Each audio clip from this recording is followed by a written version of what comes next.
semua bangunan-bangunan megastruktur yang ada di seluruh dunia itu ternyata mengambil inspirasinya dari teknologi dan peradaban yang ada di bangsa Tartaria. Kalau menurut literasi modern kan orang menyebutnya bangsa raksasa sebagai bangsa Tartaria. Nah kalau menurut Alif,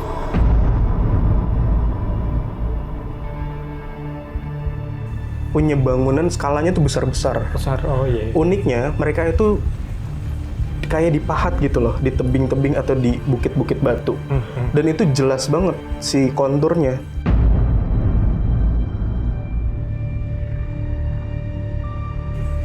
Bangsa raksasa ini kan kayaknya mau seperti dianggap tidak ada dalam kamus sejarah dunia maupun yang lainnya, dan itu jadi kayak cerita cuman yang sekedar legenda ataupun dongeng saja gitu.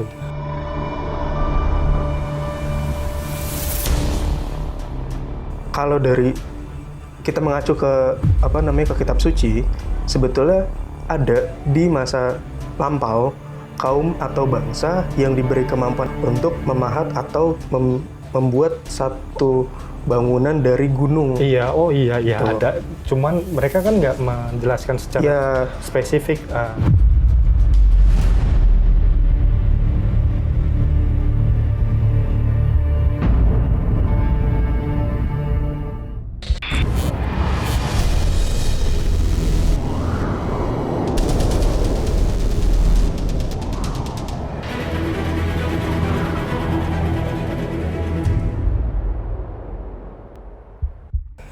Assalamualaikum warahmatullahi wabarakatuh. Waalaikumsalam. Kembali lagi bersama kami di Time Travel. Rahayu dan salam sejahtera untuk kita semua.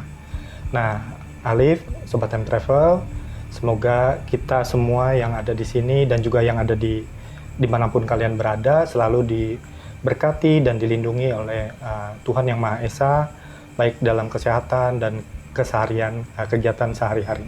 Nah, Alif, mungkin di episode kita kali ini kita mungkin ngobrol-ngobrol santai aja kali ya. Iya, harus Mas. Harus santai ya. Harus santai, iya, supaya nggak serius-serius banget ya hidup. Betul. Nah, beberapa orang kan mungkin akan bertanya-tanya nih, sebenarnya bagaimana sih proses time travel bisa mengangkat satu peradaban atau satu kisah penelusuran ke dimensi lain atau segala macam gitu. Nah, sebenarnya apa sih yang pengen kita angkat nih di episode kita kali ini, Le? Bismillahirrahmanirrahim. Kalau kita mau angkat suatu konten, suatu episode itu pasti berkaitan dengan riset. Kalau ada literasi, ya Mas Anton ya, Mas Anton literasi. Kalau dari saya pribadi, pasti berangkatnya dari petunjuk Yang Maha Kuasa itu sendiri. Dengan doa dan sebagainya, sampai akhirnya diizinkan untuk mencari. Orang boleh nyebut itu sebagai ide lah, tapi saya bilangnya itu petunjuk karena melihat mana nih yang sudah diizinkan untuk diceritakan, untuk diangkat, yang boleh diceritain. Karena kan banyak hal yang harus ada aturannya lah gitu. Ada hal-hal yang harus dijaga dari berbagai macam yang yang kita sudah angkat maupun yang akan kita angkat. Kita udah beberapa kali ya dalam penelusurannya Alif maupun Mas Amin ya gitu ya kan. Udah sempat menceritakan bangsa-bangsa lain selain manusia yang ada hidup di masa lalu. Salah satunya itu bangsa raksasa. Nah, kan kalau aku sebagai orang awam gitu ya kan, bangsa raksasa ini kan kayaknya mau seperti dianggap tidak ada dalam kamus sejarah dunia maupun yang lainnya. Dan itu jadi kayak cerita cuman yang sekedar legenda ataupun dongeng saja gitu. Padahal ada ya mungkin aku juga belum pernah ngelihat ada fosil manusia purba yang besar gitu ya, manusia raksasa yang besar. Aku belum pernah ngelihat gitu. Sekalipun mungkin lihat di Google bisa aja mungkin itu rekayasa gitu. Tapi menurut Alif itu bangsa raksasa itu secara general, secara umum itu dia bangsa yang real nggak sih, Alif? Kasat mata atau nggak sih? Kalau dari sejauh yang pernah saya lihat, baik bersama Mas Amin di episode-episode sebelumnya maupun saya sendiri, zaman dulunya memang ada, Mas. Ada. Jadi kalau orang zaman sekarang bicara itu nggak nyata atau maaf bilangnya itu jin, bagian dari jin lah ya, kalau di Indonesia banyak kan ngomong gitu, atau mitos atau legenda, Ya karena orang sekarang nggak pernah lihat itu. Nggak punya referensinya. Dan nggak ada referensinya kayak tadi Mas Anton bilang. Iya. Kita nggak pernah lihat ada fosil raksasa yang raksasa, manusia raksasa. Meskipun ada, misalkan lihat di internet pun bisa jadi itu rekayasa, editan. Iya.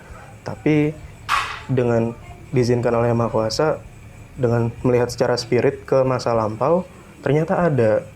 Karena lagi-lagi Tuhan menciptakan banyak hal yang bahkan di luar nalar kita. Iya. Gitu. Dan itu juga kadang tertulis di kitab-kitab juga ya, dikutip kitab yang kuno gitu kan, terus ada macam-macam lah gitu. Nah, kalau di Nusantara sendiri atau di masa yang lalu lebih lama lagi di Sundaland itu juga ada cerita-cerita itu. Aku tuh kepikir satu tempat yang mungkin banyak orang katakan bahwa itu ada kaitannya dengan bangsa-bangsa raksasa zaman dulu. Satu tempat yang orang sebut sebagai Petra, kota Petra yang ada di Jordan. Alif tahu kan juga? Tahu. Jadi maksud Mas Anton, episode kali ini kita mau angkat tentang Petra. Petra aja. Oke, boleh Mas. Kalau dari kita mengacu ke ke kitab suci, sebetulnya ada di masa lampau kaum atau bangsa yang diberi kemampuan oleh Yang Maha Kuasa untuk memahat atau membuat satu bangunan dari gunung. Iya, ada. Cuman mereka kan nggak menjelaskan secara spesifik. Kalau kita mengenalnya secara budaya, itu kan ada wayang. Di wayang itu banyak sekali kisah tentang raksasa, bahkan makhluk-makhluk yang lain. Dan itu pernah kita cerita di time travel. Betul. Nah, tentunya dengan izin Yang Maha Kuasa, lagi-lagi saya mustahil untuk bisa pergi ke suatu tempat kalau tidak ada izin darinya. Betul. Lagi-lagi ini menggunakan penglihatan spirit. Apa yang saya lihat, maka insya Allah akan bisa saya ceritakan. Apa yang saya nggak lihat, saya nggak bisa cerita. Betul. Ketika saya menginjakkan kaki di satu tempat, saya itu bingung karena kondisinya, lingkungannya itu berbeda dari tempat yang saya lihat di zaman sekarang. Jadi pertama kali yang saya lihat itu sudah kelihatan ada kawasan yang besar, tapi dia kayak lorong yang besar dan memanjang. Itu pertama kali saya lihat. Uniknya di sana itu orang-orangnya besar-besar, Mas. Perawakannya itu ya kayak manusia, cuman besar dan tinggi. Mereka itu rata-rata punya ciri fisik yang matanya itu kayak orang-orang Timur Tengah di zaman sekarang.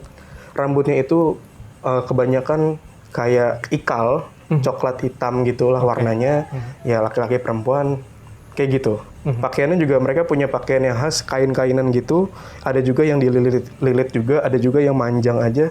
Memang secara referensi untuk di zaman sekarang itu nggak ada. Makanya agak susah untuk dicerna ya ketika saya ceritain ini. Tapi ini kan yang saya lihat. Ketika saya keliling di tempat itu, saya jalan-jalan. Itu rasanya jalannya jauh, Mas. Padahal deket tapi rasanya jauh langkah kaki saya.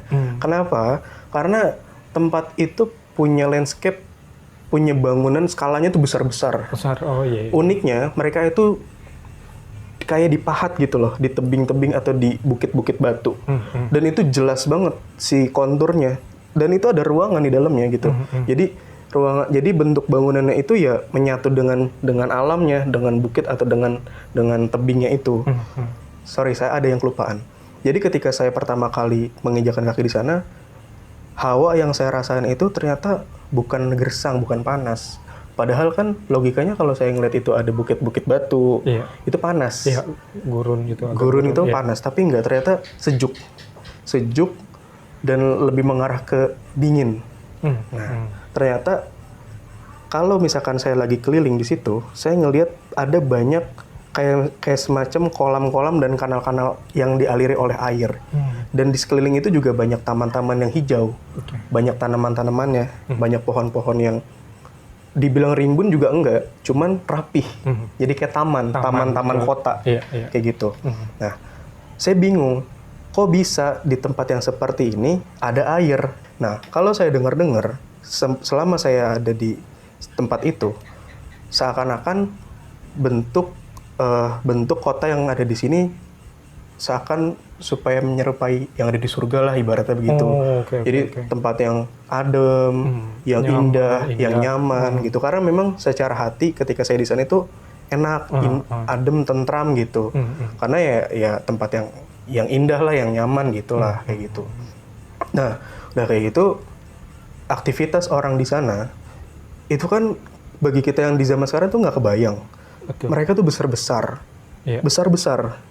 Saya juga dapat informasi ketika lagi ada di sana, jalur yang saya lagi lewatin itu, yang lagi saya lihat itu, ternyata sebagai salah satu jalur, bisa dibilang jalur, entah jalur perdagangan atau jalur sutra lah, dari satu titik ke titik yang lain.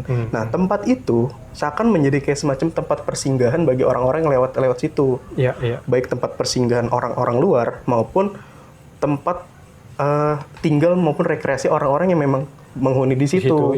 Makanya itu indah, itu dibikin indah dan enak aja gitu, dan banyak airnya gitu. Dan itu memang strategis sih, yang menghubungkan antara Jazirah Arab, terus kemudian Mesir dan juga Mediterania. Jadi memang titik yang strategis juga. Ini titik yang menuju kemana saya nggak tahu ya, karena landscape-nya beda. Pasti petanya beda, peta dunianya beda. Perdagangan yang ada di situ untuk melanjutkan ke tempat yang lain itu juga banyak berasal dari arah timur. Ya, kalau dari literasi kan sebenarnya Petra ini katanya sudah dihuni sejak dari 7.000 sebelum Masehi. Jejak peradabannya di situ. Tapi kalau misalnya merujuk pada carbon dating tentang peninggalan arkeologisnya, itu hanya tercatat tahun 2 sebelum Masehi katanya. 2 sampai 5 ya? Iya, 2 sampai 5 sebelum Masehi. Iya, gitu. Jadi kan rentang waktunya kan panjang, berarti itu satu peradaban yang sangat besar dan sangat sangat lama kali ya gitu ya. Karena sepanjang saya diizinkan untuk melihat banyak hal di masa lalu, sepanjang saya jalan-jalan di wilayah tersebut, itu kan sebenarnya wilayah luas. Tapi saya nggak mampu untuk mencapai semua wilayahnya karena besar-besar. Uniknya banyak di dinding-dinding mereka, apalagi di bagian-bagian dalam itu kan kelihatan karena besar-besar ya, dari luar tuh kelihatan ke dalam. Itu banyak simbol-simbol, Mas. Iya, banyak simbol-simbol yang aneh-aneh. Ada yang Alif ketahui atau pahami dari simbol-simbol? Paham sih enggak. Cuman kayak pernah lihat aja, tapi familiar nggak tahu di mana, entah di Mesir, di piramida atau di mana. Tapi itu ada simbol-simbol yang unik lah gitu, dan itu banyak tersebar di mana-mana. Nah, Alif, dari apa yang tadi Alif ceritakan, aku teringat ada satu literasi nih, Alif. Nah, itu kan banyak ditulis di kitab suci. Ada satu kaum di masa lalu yang dimusnahkan karena murkanya Allah gitu. Nah, apakah yang di Petra ini salah satu kaum yang itu? Kalau misalkan saya pergi ke suatu tempat, apalagi nggak nyampe sehari, saya itu nggak bisa menyimpulkan banyak hal. Nggak bisa menyimpulkan hal-hal yang hari-hari atau bahkan tahun-tahun berikutnya, apa yang akan terjadi, apa yang akhirnya terjadi seperti itu. Jadi ya apa yang saya lihat, ya apa yang saya ceritain gitu sih, Mas. Dan tunggu. Dan tadi Mas Anton bicara tentang kitab suci. Lagi-lagi kalau kita merujuk ke kitab suci, memang di masa dulu menurut kitab suci ada bangsa-bangsa, ada kaum-kaum yang dimusnahkan karena banyak faktornya gitu. Lagi pula kalau misalkan kita bicara tentang peradaban, contohnya Petra itu ternyata memiliki peradaban yang sangat panjang, yang masanya yang sangat panjang. Apa yang saya datangi itu bisa jadi masa-masa yang lagi adem ayem dengan spiritual yang bagus-bagus. Jangan salah loh, Mas. Pada saat saya ke sana itu spiritualnya tinggi-tinggi, Mas. Oh, gitu ya. Mereka itu dikasih kemampuan untuk bikin bangunan semegah itu, tata kota yang indah sekali, bahkan saya dapat informasi dikatakan sebagai ingin mencontohkan surga lah bahasa gitu. Ya karena mereka dikasih kemampuan untuk itu. Dan secara spiritual, artinya secara cakrawala, mereka dimampukan untuk bisa begitu. Spiritual tinggi-tinggi, Mas. Karena gitu. Kan di luar bayangan. Iya, spiritual tinggi-tinggi. Dan ya mungkin aja dulunya juga lebih tinggi lagi spiritualnya. Tapi kan saya nggak tahu. Setelah itu masa-masa yang berikutnya seperti apa, saya nggak tahu. Gitu. Karena orang kan kalau misalnya berbicara tentang raksasa selalu ada stigmanya mungkin ya bahasanya, atau orang mengidentikan dengan hal-hal yang seram, bertaring apa segala macam kan gitu kan. Nah, Tapi itu bener. Mungkin di tempat lain juga ada yang raksasa tapi punya taring juga. Karena kita pernah cerita juga ada yang memang ada bentuknya taring. Jadi walaupun itu misalkan sama-sama raksasa tapi bisa beda jenis ibarat itu karena beda tempat tinggal. Sama kayak manusia sekarang ada orang Asia, ada orang Eropa kan gitu. Gitu, Mas. Jadi tidak bisa digeneralisir bangsa raksasa semuanya begitu. Nggak bisa. Nah, apakah kalau misalnya di dalam literasi modern itu orang-orang pada menyebutnya sebagai bangsa Tartaria yang sengaja bahwa bangsa raksasa ini mau dihapuskan dari sejarah dunia gitu?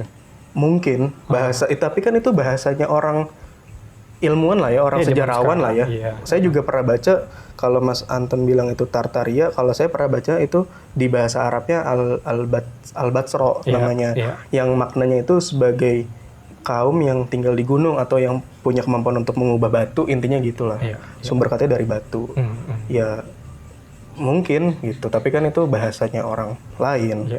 Kalau menurut literasi ini kan bangunan-bangunan megastruktur seperti yang ada di Petra ini yang mungkin juga ada di seluruh dunia, sama seperti juga di peradaban Romawi dan Yunani, yang mungkin ciri-cirinya memperlihatkan bahwa ada mungkin pintunya aja bisa 5-6 kali orang Eropa, dan kemudian juga ada pilar-pilar besar.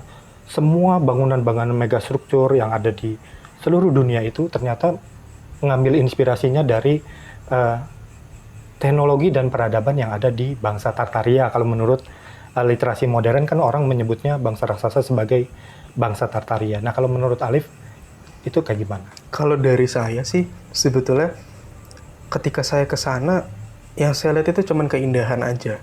Dengan yang orang sebut sebagai megastructure itu pilarnya besar, pintunya sangat tinggi dan besar. Mewah, megah pada masanya dan di tempat tersebut.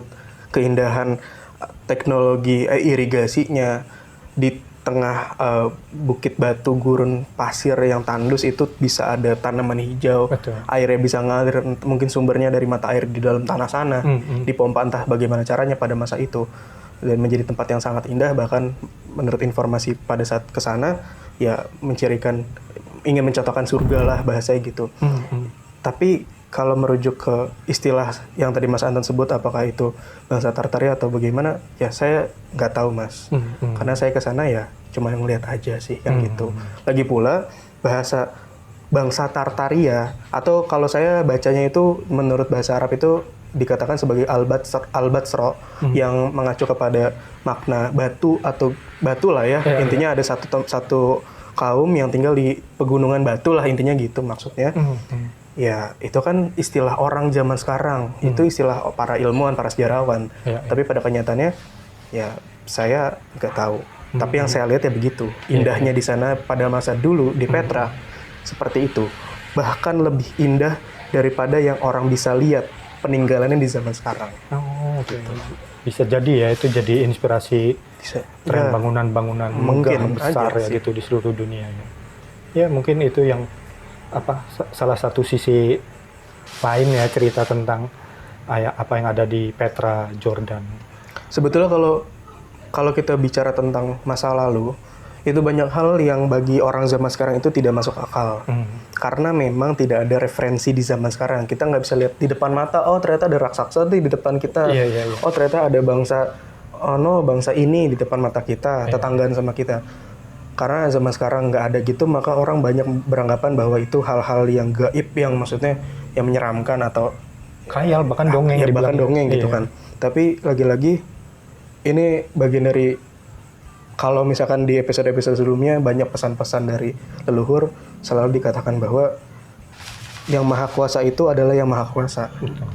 Bahkan di luar jangkauan nalar kita itu banyak. Nggak kebayang. Semakin kita tahu, semakin kita nggak tahu apa-apa. Ya kayaknya untuk episode kali ini cukup sampai situ, karena terlalu banyak, terlalu luas ilmu yang maha kuasa. Jadi cukup deh. Gitu.